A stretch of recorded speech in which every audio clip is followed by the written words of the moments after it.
Assalamualaikum warahmatullahi wabarakatuh. Perkenalkan, nama saya Muhammad Gaid Salgipari dari kelas MP 4A. Di sini saya akan melaksanakan tugas UAS Manajemen Pengetahuan dengan NIM 12320100041. Soal yang pertama, apa yang dimaksud dengan manajemen pengetahuan dan mengapa penting diterapkan dalam organisasi pendidikan Islam? Sertakan pendapat pribadi tentang tantangan penerapannya di lembaga keagamaan atau pendidikan Islam. Baik, manajemen pengetahuan atau knowledge management adalah proses secara sistematis yang di dalamnya itu bisa menciptakan atau mengelola atau juga bisa berbagi pengetahuan-pengetahuan yang ada di dalam organisasi. Begitupun sekarang yang menjadi alasan mengapa penting sekali gitu kan dalam pendidikan Islam. Yang pertama, bisa membantu atau mempertahankan nilai-nilai keislaman dari generasi A ke generasi B atau ke generasi selanjutnya. Begitupun bisa mempermudah kolaborasi baik antar guru, antar murid gitu, atau juga antar tenaga kependidikan di dalamnya. Nah, menjawab tantangan, yang menjadi tantangannya adalah di mana sekarang segala sesuatu itu terlalu ketergantungan akan individu, ataupun misalnya kita susah gitu, kurangnya akan digitalisasi kita klasik. Nah, yang menjadi contohnya seperti misalnya kita tantangan tadi karena ketergantungan terhadap individu, yaitu misalnya sekarang seorang kiai atau seorang guru menyampaikan segala sesuatu pengetahuan. Nah, itu tuh kita tidak didokumentasikannya, sehingga pengetahuan itu bisa hilang kalau tidak ada didokumentasikan atau tidak dibuat modul gitu kan.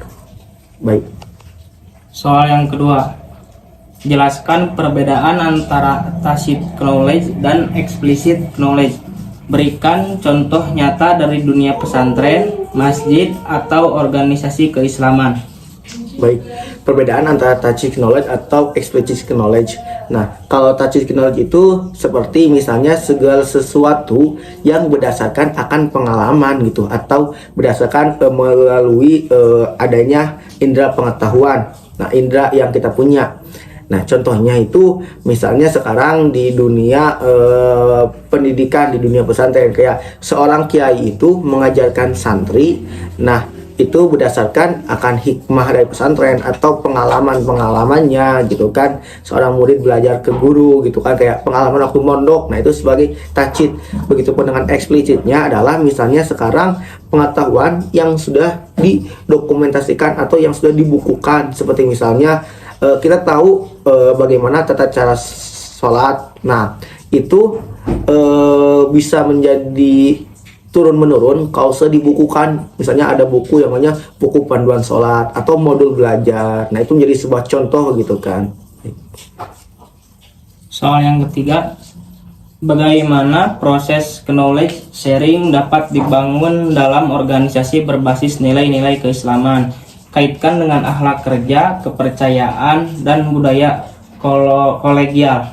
Baik, sekarang berbicara tentang proses knowledge sharing gitu kan, yang berbasis nilai-nilai keislaman. Nah, pertama kita berbicara tentang akhlak kerja, itu bagaimana sekarang kita bersikap jujur, ikhlas, amanah gitu kan, bertanggung jawab. Nah, begitupun dengan kepercayaan yang sudah diberikan atau trust gitu kan. Nah, kita itu bisa saling menghargai gitu kan, antar pendidik, antar yang dididik dan lain halnya. Begitupun juga dengan sekarang budaya kolegialnya gitu kan. Nah, bagaimana kerjasama yang erat dalam sebuah musyawarah. Contohnya kalau dalam dunia pesantren itu ada yang namanya bahsul masail gitu kan, membahas sebuah permasalahan. Nah, di sana bagaimana sekarang kita bisa saling menghargai akan adanya sebuah pendapat. Nah, itu terkait dengan sekarang contohnya gitu kan, dalam sebuah forum diskusi dan lain halnya.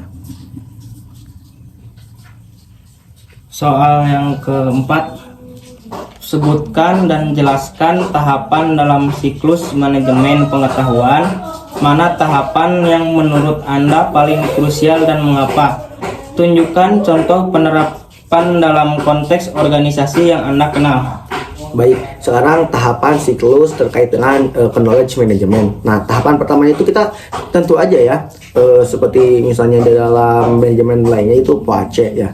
Kita sekarang mengidentifikasi gitu kan, identifikasi akan pengetahuan-pengetahuan apa saja. Terus adanya sebuah akuisisi pengetahuan. Setelah kita akuisisikan, di situ kita penyimpanan atau kita men-save akan pengetahuan yang sudah kita akuisisikan. Nah, setelah kita save, setelah kita simpan, kita melakukannya sebuah penyebaran ataupun sharing ya, adanya sebuah diskusi. Nah, pun akhirnya nanti kita akan menggunakan yang namanya penggunaan kembali, ini tuh relevan atau tidaknya gitu. Baru setelah kita relevan atau tidaknya, kita lakukan sebuah evaluasi. Nah, sekarang yang paling krusial adalah di bagian pendapat gitu, sharing, yang mana penyebaran pengetahuan itu tidak akan terjadi, pengetahuan tidak bisa dibagikan, maka akan terhentinya pada seorang individu. Makanya adanya sebuah sharing gitu kan, akan agar pengetahuan itu tuh terus berjalan, terus berkembang dari A ke B dan lain-lainnya.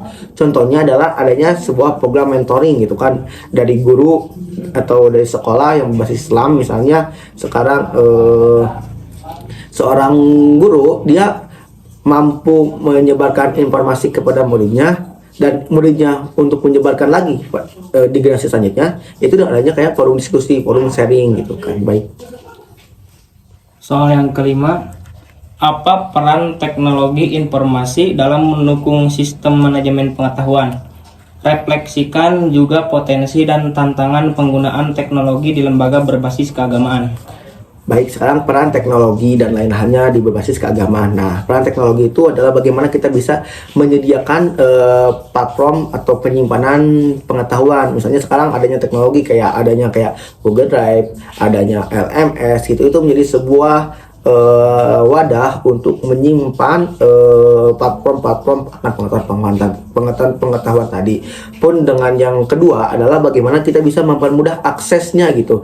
Seperti sekarang kan kita jauh gitu, mau ke perpustakaan atau jauh atau adanya jarak gitu sistem. Nah, sekarang kita adanya teknologi, kita lebih mudah, adanya learning, adanya digital library gitu kan, adanya kayak di Google tuh ada kayak Google Scholar gitu kan, yang bisa mempermudah akses kita untuk mencari sebuah pengetahuan. Begitupun sekarang adanya kolaborasi gitu yang enak bisa dilakukan secara online, seperti adanya Zoom, adanya Google Meet gitu kan, adanya WhatsApp group. Itu bisa mempermudah bagaimana kita bisa mengelola atau kita bisa mengatur yang terjadi ketika misalnya sekarang kita mau mengadakan sharing season gitu, yang dengan jarak yang jauh tapi tetap bisa dilakukan. Nah, sekarang potensinya itu bagaimana akses ini tuh bisa lebih efisien, akses ini tuh bisa jadi lebih luas, itu juga tidak adanya jaraknya jauh atau gimana gitu kan. Jadi pembelajaran bisa dilakukan secara daring. Misalnya sakit, kita tidak bisa ke sekolah, kita bisa lakukan secara daring. Nah, tapi yang ditantangannya adalah bagaimana sekarang tidak semua dunia pesantren, tidak semua dunia pendidikan keagamaan ataupun dunia pendidikan itu adanya akses internet gitu kan, ataupun adanya literasi digital yang rendah. Itu jadi sebuah tantangan yang harus dirubah akan pola pikirnya itu. Baik, terima kasih, itu saja yang bisa saya jelaskan. Mohon maaf bila ada kesalahan dan kekurangan. Hasbunallahu wa ni'mal wakil. Wassalamualaikum warahmatullahi wabarakatuh.